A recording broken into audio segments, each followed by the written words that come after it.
It was a sweltering night, the kind of quiet shift where careers could be made or destroyed in an instant. A rookie officer, desperate to impress his cynical training veteran, pulled over a sleek black sedan at a routine checkpoint. The driver was a sharply dressed black man in his late 50s. The rookie believed he had caught a major player. He threatened the man, cuffed him, and ignored every warning. What he did not know was that the man in handcuffs was not a criminal.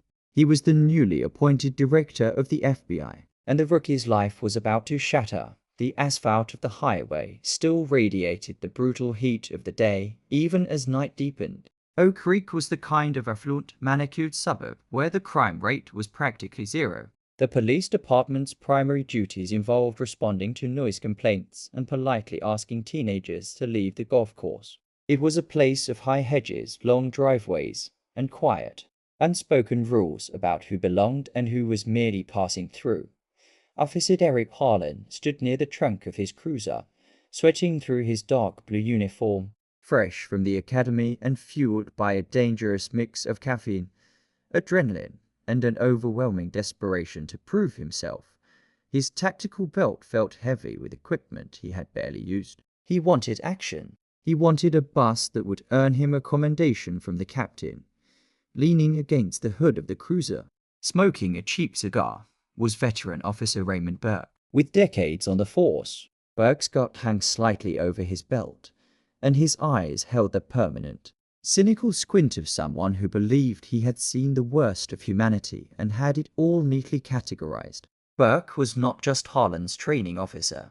To the young rookie, he was the oracle of street policing. "You're too stiff, kid," Burke grunted, flicking an ash onto the glowing pavement.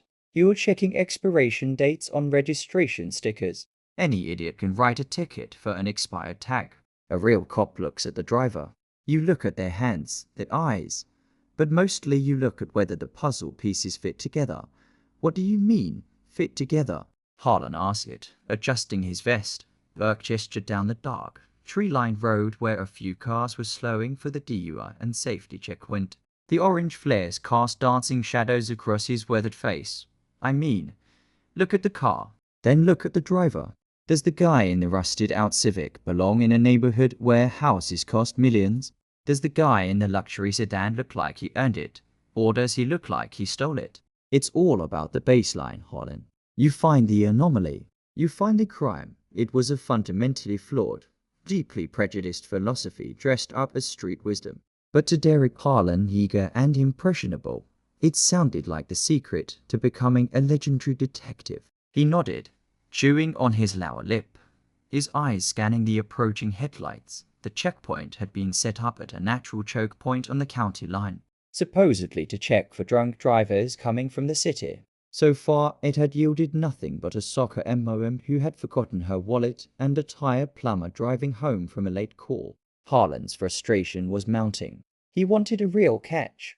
"Here comes one," Burke muttered, stepping on the remainder of his cigar. He pointed his heavy flashlight down the road. "Take the lead on this one, Derek. Let's see if you're learning anything." A pair of crisp, brilliant LED headlights cut through the humid haze. The car was moving slowly, precisely at the speed limit, gliding toward the glowing orange cones with smooth, heavy grace. As it pulled under the harsh glare of the portable halogen floodlights, Harlan could see it clearly. A charcoal grey Lincoln Continental. Its paint was immaculate, reflecting the flashing red and blue lights of the cruisers. The windows were heavily tinted, darker than the legal limit. "Out-of-state plates," Burke whispered from behind him, his voice low and conspiratorial. "Virginia tags. Dark tint, pulling into Oak Creek late at night." "What does your gut tell you, kid?"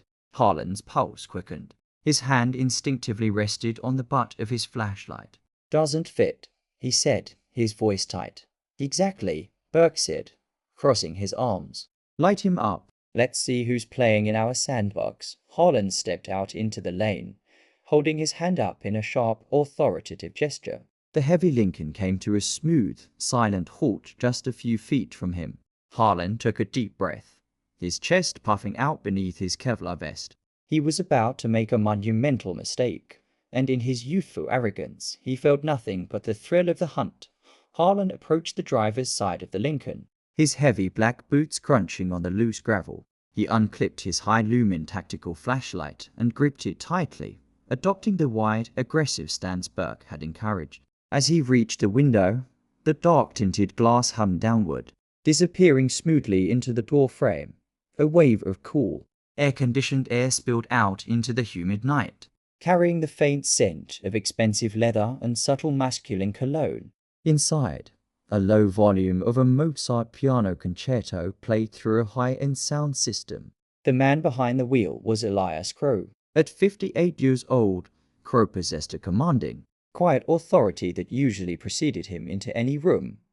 He was impeccably dressed in a bespoke navy blue suit, a crisp white shirt perfectly pressed, his tie loosened just a fraction after a long, brutal day in Washington and a chaotic flight. His hair was a distinguished salt and pepper, neatly cropped, and his posture was perfectly straight, his hands resting lightly at the 10 and 2 positions on the steering wheel. Elias Crow had dedicated 35 years of his life to law enforcement. He had started as a beat cop in Chicago, worked his way up through the DEA, transferred to the FBI, and had built a legendary career taking down transnational organized crime syndicates. Recently, following a unanimous Senate confirmation, he had been sworn in as the director of the Federal Bureau of Investigation. He was currently in the state to quietly meet with a Joint Task Force commander early the next morning, choosing to drive a discreet government fleet vehicle rather than travel with his usual security detail. He just wanted to get to his hotel and sleep. Harlan aimed the blinding beam of his flashlight directly into Crow's face. Crow did not flinch. He simply narrowed his eyes slightly against the glare, turning his head to look at the young officer. "Good evening, officer," Crow said. His voice was a deep, resonant baritone, perfectly calm and measured. "License, registration, and proof of insurance." Harlan barked, keeping the beam locked onto Crow's eyes. "Would you mind lowering the light a fraction, son?" Crow asked politely. "It's a bit blinding, and my hands are in plain sight on the wheel." The use of the word son hit Harlan's ego like a spark on dry kindling. He's trying to establish dominance, Harlan thought, echoing one of Burke's lessons. "He's testing you. I'll decide where the light goes, sir," Harlan said, his tone sharpening into a harsh edge. "I asked for your documents. Where are you coming from tonight?" Crow sighed softly, a microscopic movement of his broad shoulders. He recognized the tone immediately. He had heard it 1,000 times in his career, and long before that he had experienced it from the other side of the badge, growing up on the South Side. It was the sound of a young cop who was scared, overcompensating, and looking for a reason to escalate. "I am traveling from the airport," Crow answered evenly, keeping his hands visible. "I'm heading to the Marriott on Westmore Road. That's a long way from Virginia," Harlan noted, his eyes darting around the pristine interior of the car. "Whose car is this?" "It belongs to my employer," Crow replied. "And who is your employer?" Harlan pressed, leaning closer to the window, invading the space. "The federal government," Crow said simply, from a few feet back. Burke chuckled aloud. It was a mocking, ugly sound. Burke stepped up beside Harlan, shining his own flashlight into the back seat. "Federal government, huh? Let me guess. You're a secret agent on a highly classified mission in the suburbs." Crow turned his gaze to the older officer. His eyes were cold, assessing. He read Burke instantly, the burned-out veteran, the cynical instigator. The real danger here was not the rookie's aggression. It was the veteran's permission. "I am a federal employee," Crow said, his voice dropping an octave, carrying a subtle warning. "My identification is in my breast pocket. My driver's license is in my wallet in the center console. I am going to reach for the center console now to retrieve my license. Keep your hands on the wheel," Harlan shouted suddenly, his hand dropping to the holster of his service weapon. The sudden panic in the rookie's voice shattered the quiet night. Crow froze instantly. He did not argue. He did not make a sudden movement. He simply kept his hands firmly on the leather rim of the wheel. "My hands are on the wheel, officer. I am complying with your orders. I was simply narrating my actions so you wouldn't be startled. You don't tell me what you're doing. You do what I say." Harlan's heart was hammering against his ribs. The adrenaline was drowning out his training. He looked at Crow. The expensive suit, the calm demeanor, the luxury car, the refusal to act intimidated. In Harlan's biased, panicked mind, this was not a citizen. This was a high-level trafficker. It had to be. Step out of the vehicle, Harlan commanded. Officer, Crow said, staring straight ahead at the dark tree line. I want to be very clear with you. You are making a profound mistake. I am fully cooperating. But you are crossing a legal line that will have severe professional consequences for you. Shut up, Harlan snapped. He stepped in close, kicking Crow's feet apart aggressively. He holstered a taser and began a rough, invasive pat-down, his hands slapping harshly against the fine wool of Crow's trousers. He felt the wallet in the back pocket and snatched it out, tossing it onto the roof of the car. Burke was now illuminating the interior of the Lincoln. Hey, Derek, look at this. Harlan turned his head. Sitting on the floorboard of the back seat was a sleek, reinforced metallic briefcase. It was heavy-duty, the kind used for secure transport, and secured with a biometric lock and a heavy steel padlock. What's in the case? Harlan demanded, stepping back from Crow, but keeping his hand hovering near his belt. That is a secure diplomatic pouch containing classified federal documents, Crow said evenly, not turning around. It belongs to the Department of Justice. You do not have a warrant. You do not have probable cause. And you absolutely do not have my consent to search this vehicle or that case. Classified documents. My ass, Burke laughed, leaning into the window. Looks like a cash drop to me. Or maybe. Hey, Derek, you think a guy driving through Oak Creek late at night with out-of-state tags and a locked metal briefcase might be moving something he shouldn't? Harlan's eyes went wide. A drug bust. A money laundering bust? This was it. This was his ticket to the detective bureau. He had caught a cartel lawyer or a major distributor. Sir, you are being detained on suspicion of trafficking, Harlan said, reaching for his handcuffs. Put your hands behind your back. For the first time that night, a flash of genuine anger broke through Elias Crow's ironclad composure. He slowly turned his head to look over his shoulder at the young cop. Officer Harlan, Crow said, reading the young man's name tag. The temperature in his voice dropped to absolute zero. It was the voice that had made hardened mafia bosses sweat in interrogation rooms. Before you put those handcuffs on me, I want you to listen very carefully. In my left inner breast pocket is a leather case. Inside that case is a badge and an identification card. I am ordering you to take it out and look at it before you end your career right here on this asphalt. Harlan hesitated. The absolute certainty in Crow's voice was unnerving. It was not the manic bluffing of a criminal caught in a lie. It was the cold, heavy truth of a man who held immense power. But then Burke walked up behind Crow, grabbing his left wrist with unnecessary force and twisting it backward. Stop giving orders, buddy. You are not in charge here. Cuff him, Derek. If he's got a fake federal badge, that's just another felony we can tack on. The hesitation vanished, replaced by the toxic need to please his superior. Harlan stepped in, grabbed Crow's right arm, and snapped the cold steel bracelet onto his wrist. He pulled the arms together and secured the left wrist. Click, click, click. The sound of the ratchets tightening echoed sharply in the muggy night air. Elias Crow, the director of the Federal Bureau of Investigation, stood handcuffed on the side of a suburban road. He did not struggle. He did not curse. He just looked at Officer Derek Harlan with a profound, terrifying pity. You had your chance, son, Crow whispered. Harlan grabbed the wallet off the roof of the car. His hands were shaking slightly from the adrenaline as he flipped it open to pull out the driver's license. He shined his flashlight onto the plastic card. The name read Elias Crow. The address was a high-security residential complex in Alexandria, Virginia. All right, Elias, Burke sneered, walking back toward the cruiser to grab the radio MIC. Let's run you through the system and see how many warrants you've got hiding under that fancy suit, as Burke picked up the radio to run the name through the National Crime Information Center database.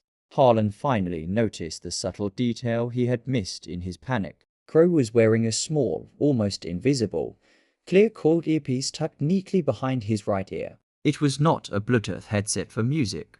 It was a secure communications receiver before Burke could even key his microphone to call dispatch.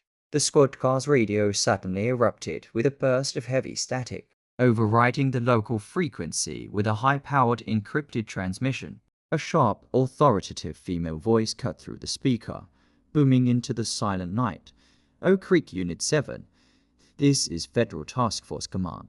Step away from the vehicle and step away from the director. I repeat, step away from the director immediately." Harlan froze, the driver's license slipping from his sweaty fingers onto the pavement. He looked at Crow. Crow just stared back, his expression carved from stone. The voice on the radio did not sound like the tired, overworked dispatchers at the county communications center. It was perfectly modulated, unnervingly calm, and entirely devoid of the background hum of police scanners. It sounded like an executive order delivered over a secure satellite uplink. Officer Derek Harlan stood paralyzed, the plastic of Elias Crow's driver's license resting by the toe of his right boot. The night air, previously thick with the oppressive heat of summer and the chirping of crickets, suddenly felt like a vacuum. Officer Raymond Burke, however, had spent decades surviving on a stubborn refusal to ever be wrong. His face flushed a deep, ugly red under the halogen checkpoint lights. He snatched the microphone from its cradle on the cruiser's dashboard, his thumb pressing down hard on the transmit button. "Dispatch, this is Unit 7. Burke barked, his voice laced with venom. "We are getting unauthorized interference on the primary tactical channel. Someone is spoofing our frequency. Trace it and lock them out. We have a felony suspect in custody." The radio crackled instantly. It was not the local dispatcher. "Oak Creek Unit 7.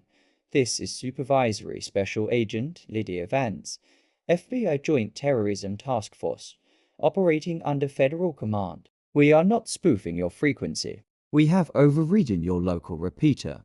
The man you have in handcuffs is Elias Crow, the director of the Federal Bureau of Investigation. You are currently committing a felony under Title 18, Section 111 of the United States Code, assaulting and detaining a federal officer. Do not move. Do not attempt to transport the director. Do not touch your weapons. Acknowledge." Burke stared at the radio, his mouth slightly open, the cigar ash on his shirt suddenly looking very pathetic. The veteran cop's brain short-circuited. He looked from the radio to the towering black man handcuffed by his cruiser to the terrified rookie beside him. "It's a high-tech crew," Burke whispered, though the bravado was gone, replaced by a hollow, sickening dread. "They've got a scanner set up. Derek, put him in the back of the cruiser now. Derek, look at his license." Harlan stammered, his eyes wide, his hand trembling as it hovered inches from his service weapon. "It says Elias Crow. He told us he was. Put him in the car," Burke yelled, stepping toward Crow. Before Burke could close the distance, the ground began to vibrate. It started as a low rumble felt through the soles of their boots, before escalating into the distinct aggressive roar of high-performance engines being pushed to their absolute limits from the north end of the road, the direction Crow had been traveling. Two pairs of headlights materialized from the darkness, moving at a terrifying speed. Simultaneously, from the south end, another pair of headlights appeared. They were not using sirens. They were not using flashing light bars. They were moving in absolute predatory silence. What the hell? Harlan backed away from Crow, his flashlight dropping to his side. Within seconds, the vehicles were upon them. They were three identical matte black Chevrolet Suburbans with heavily reinforced front grilles and dark armored glass. The lead Suburban from the north executed a violently precise J-turn, its heavy tires screaming in protest against the asphalt, kicking up a thick cloud of acrid white smoke. It slammed to a halt diagonally across the northbound lane, completely blocking the checkpoint. The second Suburban boxed in Harlan's police cruiser, putting its heavy steel bumper mere inches from the cruiser's driver's side door. The third vehicle from the south blocked the rear, effectively sealing the local cops inside a steel cage. The doors of the Suburbans flew open simultaneously. The coordination was flawless. A brutal ballet of tactical precision that made Harlan's academy training look like a child's game. Out stepped 6 heavily armed agents. They were not wearing the windbreakers with the bright yellow FBI letters that Harlan had seen in the movies. These men and women were outfitted in full tactical gear, high-precision plate carriers, Kevlar helmets, night vision mounts, and short-barreled Daniel Defense M4 rifles. They moved with a terrifying silent efficiency. Hands away from your belts. Step away from the director.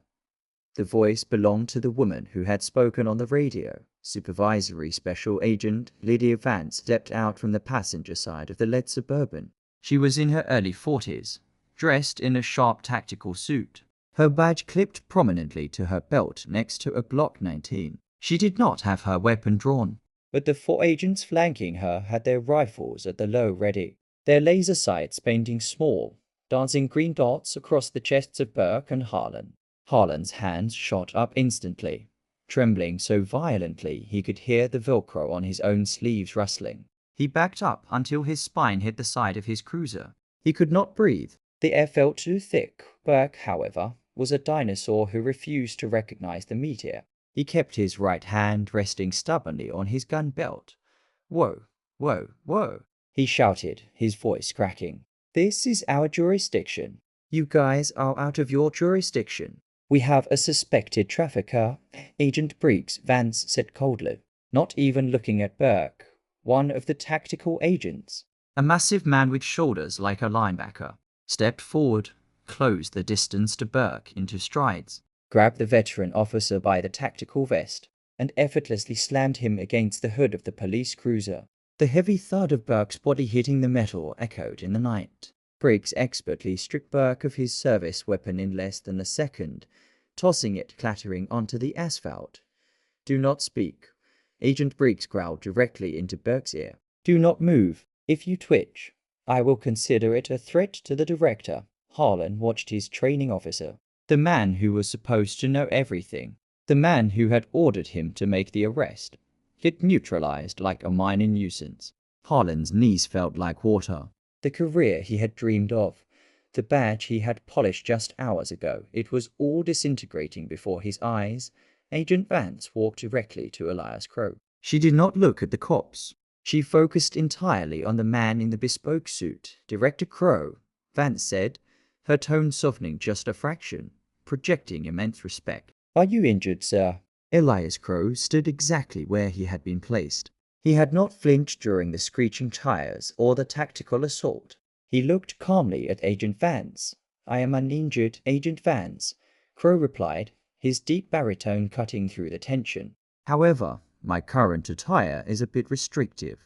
Vance turned her head slowly, fixing her gaze on rookie officer Derek Harlan. Her eyes were devoid of any sympathy.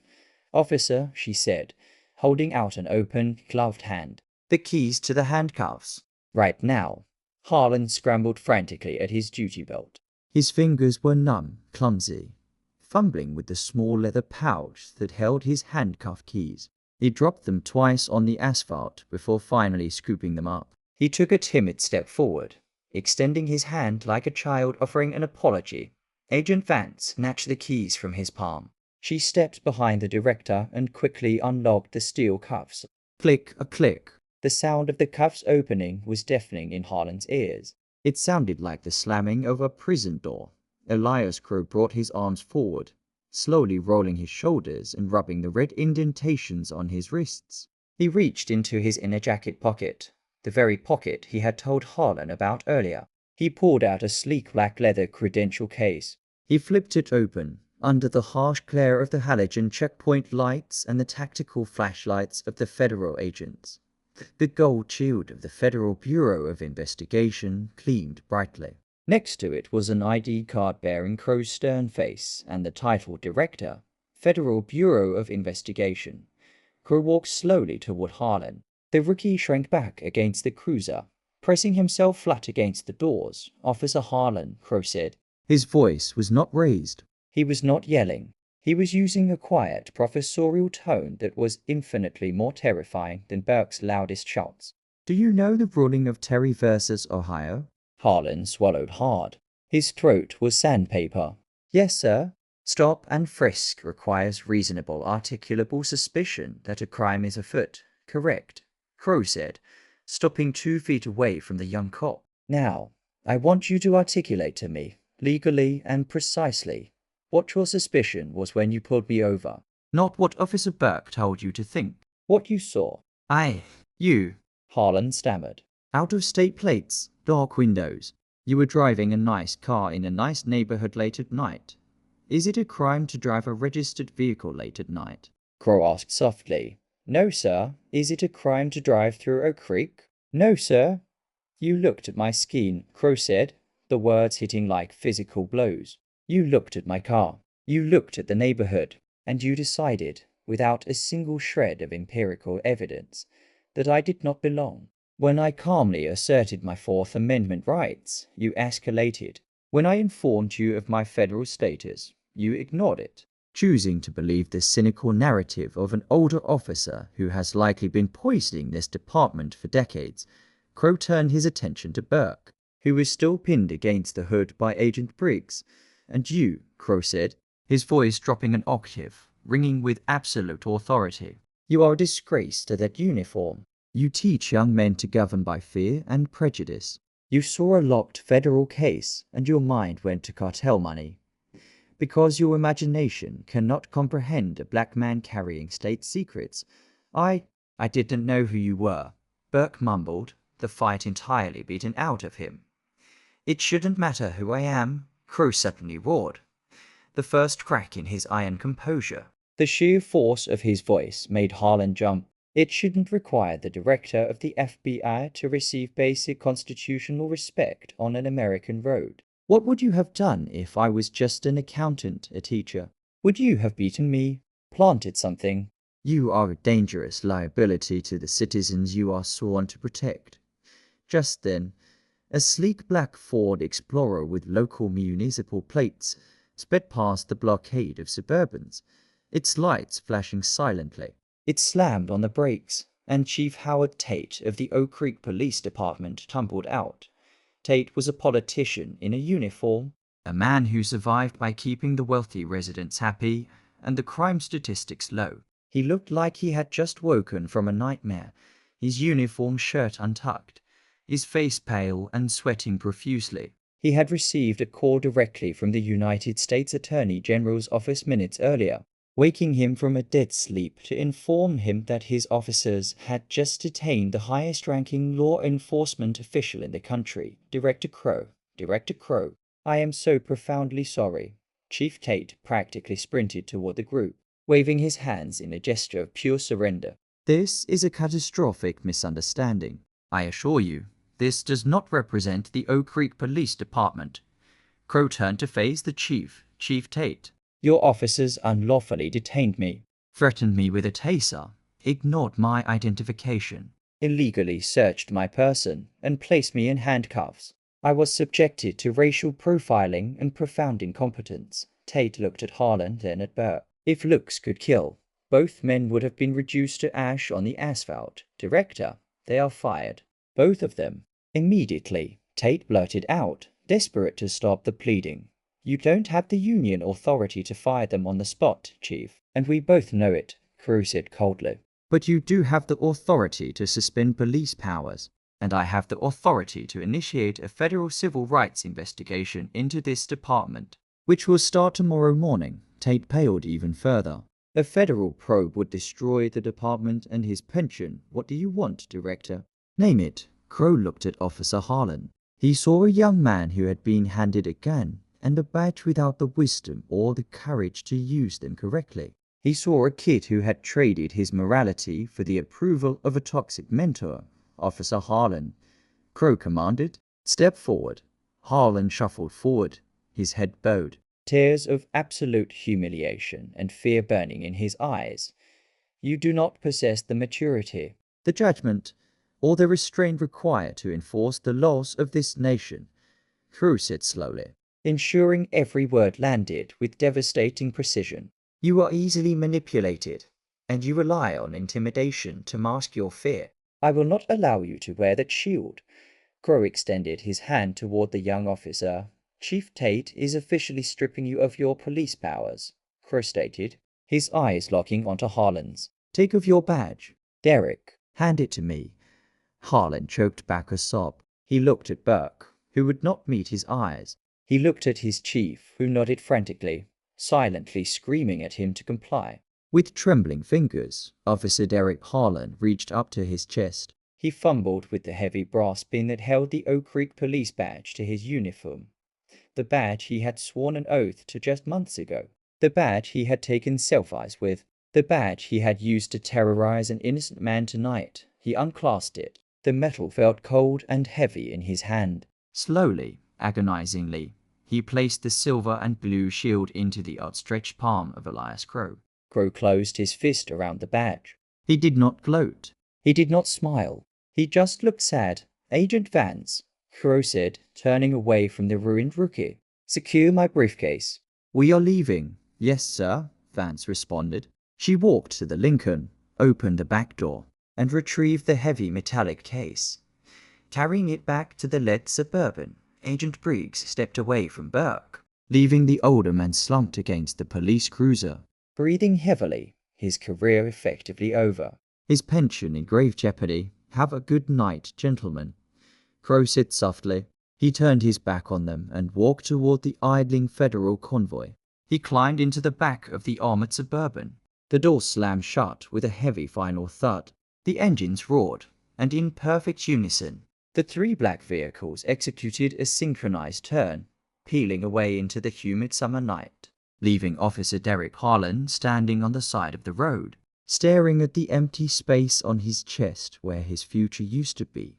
The silence that descended on the road after the federal convoy disappeared was absolute, broken only by the hum of the portable halogen floodlights and the erratic heavy breathing of Chief Howard Tate. For a long minute, nobody moved. Derek Harlan stood frozen, staring at his empty uniform shirt. The fabric where his badge had rested felt unnaturally light, yet a crushing weight pressed down on his chest. Raymond Burke was leaning heavily against the side of the cruiser, rubbing his shoulder where Agent Briggs had slammed him, his face an ashen mask of realization. He was a man who had just watched his pension, his reputation, and his freedom evaporate in the span of minutes. Chief Tate finally turned, his face contorting into a mask of pure, unadulterated rage. He did not yell. He did not scream. When he spoke, his voice was a lethal, quiet hiss that cut through the humid air sharper than any shout. "Do you have any idea what you have just done?" Tate began, his hands trembling as he pointed a finger at Burke. "You didn't just end your careers tonight. You ended mine. You ended this department. By tomorrow morning, the Department of Justice is going to descend on Oak Creek like a plague of locusts. Every arrest you've ever made, every ticket you've ever written, every piece of evidence you've ever logged is going to be scrutinized by federal prosecutors looking for a reason to put us in federal prison." "Chief." He was driving a suspicious vehicle. Burke tried to argue, though his voice lacked its usual arrogant gravel. He refused to cooperate. "We were following standard interdiction protocols." "Shut your mouth," Tate roared, finally losing his composure, his voice echoing of the surrounding trees. "Standard interdiction protocols? You handcuffed the director of the FBI without reasonable suspicion. You humiliated him on a public road. You are done, Raymond. You are stripped of your powers. You are suspended without pay. And I am personally recommending the district attorney file false imprisonment charges against you." Tate turned his furious gaze to Harlan. The rookie flinched, shrinking back against the cruiser. "And you," Tate spat, his eyes filled with disgust. "You let this washed-out relic turn you into a thug. You had the academy fresh in your mind. You knew the law, but you wanted to play the tough guy. Get your gear out of the cruiser." "You are walking home, Chief, please," Harlan begged, tears finally spilling over his eyelashes, cutting tracks through the sweat on his face. "I was just doing what my training officer told me to do." "I didn't know. Ignorance of the law is not an excuse for the citizens we arrest, Harlan, and it sure as hell isn't an excuse for the men wearing the badge," Tate replied coldly. "Walk, now." The fallout was swifter and more brutal than even Chief Tate had predicted. Soon after, a fleet of unmarked federal vehicles pulled into the parking lot of the Oak Creek Police Department. Supervisory Special Agent Lydia Vance walked through the double glass doors, flanked by a dozen agents and two federal prosecutors. They did not ask for permission. They presented a sweeping federal warrant seizing the department servers, body camera footage, dashcam hard drives, and years' worth of internal affairs files for the following weeks. Oak Creek became ground zero for one of the most aggressive civil rights audits in state history. The wealthy residents who had previously loved their quiet, aggressive police force suddenly found themselves the center of a humiliating national media spectacle. Derek Harlan spent those weeks confined to his small one-bedroom apartment, drowning in a toxic mix of shame and depression. He had been officially terminated from the force, his name plastered across local news blogs. He was radioactive. No security firm would hire him. No other department would even look at his resume. He spent his days working under the table, doing demolition for a local construction crew, tearing down walls and hauling drywall just to pay his rent. But as the physical exhaustion of construction work cleared his head, the panic of that night began to subside, replaced by a lingering, nagging question. Harlan sat on his battered couch one evening, nursing a cheap beer, replaying the traffic stop in his mind for the 1000th time. He remembered Burke's unnatural excitement. He remembered Burke explicitly looking for an out-of-state luxury car. But most importantly, he remembered what Burke had said when he shined his light on Director Crow's metallic briefcase in the back seat. "Looks like a cash drop to me." Or maybe, "Hey, Derek, you think a guy driving through Oak Creek late at night with out-of-state tags and a locked metal briefcase might be moving something he shouldn't?" Why was Burke so sure it was cash? Why did he immediately assume a lone driver in a luxury car was a courier? Harlan opened his laptop. He had kept his personal notes from his time on the force. He began to cross-reference the dates and times of the checkpoints Burke had specifically requested they set up. He cross-referenced them with the arrests they had made. A chilling pattern began to emerge. Every single time Burke requested a checkpoint on that route, it was always late at night and midweek. And in the instances where they had actually pulled over suspected drug couriers, minor players moving through the county, Burke had always volunteered to process the vehicles and log the evidence himself, sending Harlan away to handle the suspects. Harlan's blood ran cold. Burke was not profiling Elias Crow because he was a zealous, racist cop looking for a bust. Burke was profiling him because Burke was hunting for cartel couriers to rob. The veteran officer was using the badge to run his own highway robbery operation. He had seen the locked metal briefcase, assumed it was filled with illicit cash, and was fully prepared to manufacture a felony arrest just to get his hands on it. The racism was just the convenient tool he used to justify the stop to his rookie. Harlan stared at the screen. He was a disgraced, fired cop. Nobody would believe him. But he knew with absolute certainty that if he stayed silent, Burke would eventually cut a plea deal on the civil rights charges and slink away into a quiet retirement. Harlan picked up his phone. He did not call the local district attorney. He did not call Chief Tate. He searched online for the number of the local FBI field office.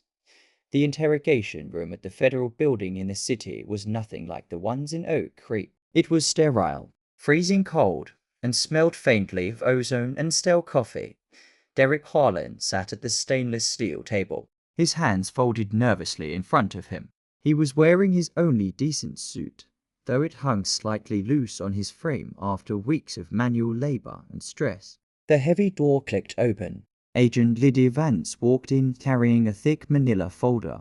She did not offer a handshake. She sat down across from him, opening the folder and aligning the documents perfectly. "Mr. Harlan," Vance said, her tone strictly professional, deliberately avoiding the title of officer. "You called the tip line and said you had information pertaining to the ongoing federal audit of the Oak Creek Police Department, specifically regarding Raymond Burke?" "Yes, ma'am," Harlan said, his voice steady despite the rapid beating of his heart. "I believe Raymond Burke was using selective checkpoints to intercept and steal illicit currency from low-level drug couriers passing through our jurisdiction." Agent Vance's expression did not change, but her eyes narrowed slightly. "That is a very heavy accusation to level against a former colleague, Mr. Harlan. especially coming from someone currently facing potential civil liability for a false arrest. Are you looking for immunity? I don't care about immunity, Harlan said firmly, surprising himself with his own conviction. I know I messed up. I know I was a coward that night. And I let him push me into violating a man's rights. I have to live with that. But you need to look at the impound logs for those recent checkpoints. Look at the cash seizures Burke reported versus the street value of the narcotics in those cars. Then pull his personal bank records. Or look for a safety deposit box rented under his wife's maiden name.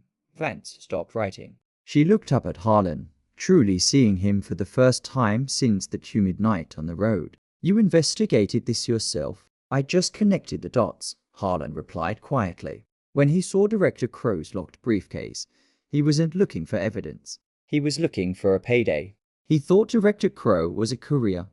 Agent Vance stared at him in silence for a long moment. She closed the folder. Wait here. Harlan sat alone in the freezing room for what felt like an eternity. He did not check his phone. He just stared at his reflection in the two-way mirror, seeing a young man who had finally stopped letting other people dictate his morality when the door finally opened again. It was not Agent Vance who stepped through. It was Elias Crow. The director of the FBI was dressed in a pristine charcoal suit, projecting the same overwhelming quiet authority he had possessed on the night of the traffic stop. He walked into the room and took the seat opposite Harlan. Harlan immediately stood up, his posture stiffening to attention. Director Crow, sit down. Derek, Crow said, his deep baritone filling the small room. Harlan sat, unable to maintain eye contact, his gaze dropping to the steel table. Agent Vance ran the dates you provided, Crow began, intertwining his fingers on the table. Our forensic accountants cross-referenced Burke's financial disclosures.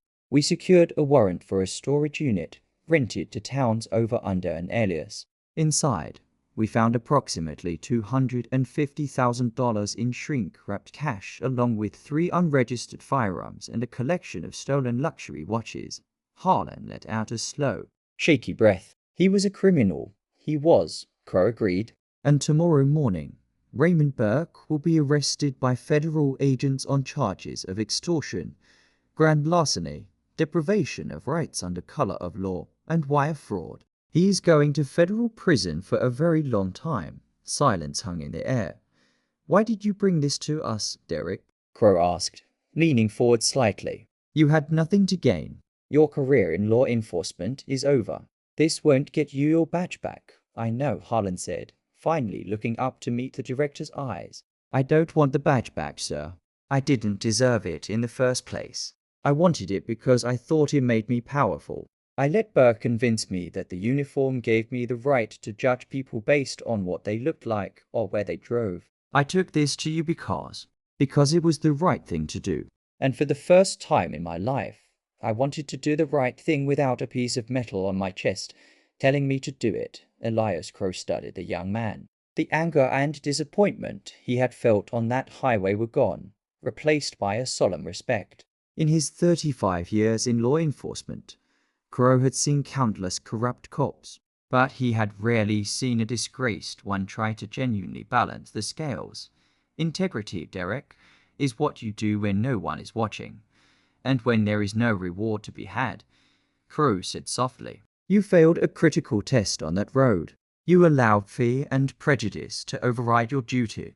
But today, you passed a much harder test. Crow reached into his pocket and pulled out a simple embossed business card. He slid it across the stainless steel table. You will never be a police officer again, Crow stated as an immovable fact. That door is closed, but my bureau employs thousands of civilian analysts, logistical coordinators, and support staff people who need to understand the dark side of human nature and people who have learned the hard way the value of the law. Harlan stared at the card. It did not have a specific title, just a phone number for the regional HR director of the FBI's administrative division. Take some time, Crow said, standing up and buttoning his suit jacket. Figure out who you want to be. When you are ready to serve the public honestly from behind a desk, call that number. I will personally ensure your application is reviewed. Harlan's hands were shaking as he picked up the card. It was not a badge. It was not a weapon. It was just a second chance. "Thank you, Director," Harlan whispered, his voice thick with emotion. "Thank you," Elias Crow nodded once. "Good luck, Mr. Harlan." As the director walked out of the interrogation room, Derek Harlan sat alone, looking down at the small piece of cardstock. For the first time in months, the crushing weight on his chest was gone. He had lost his badge. He had lost his arrogant illusions. And he had lost his mentor. But as he walked out of the federal building and stepped into the bright afternoon sun, he realized he had finally found his compass. What a massive reality check. This story proves that absolute power, unchecked by integrity, will always lead to a devastating downfall. And sometimes losing everything is the only way to find your true moral compass. Rookie Officer Harlan learned the hard way that a badge does not make you a hero. Your actions do. If this intense real-life drama kept you on the edge of your seat, hit that like button to support the channel. Don't forget to share this video with someone who loves a massive twist, and subscribe for more gripping, true-to-life stories every single week.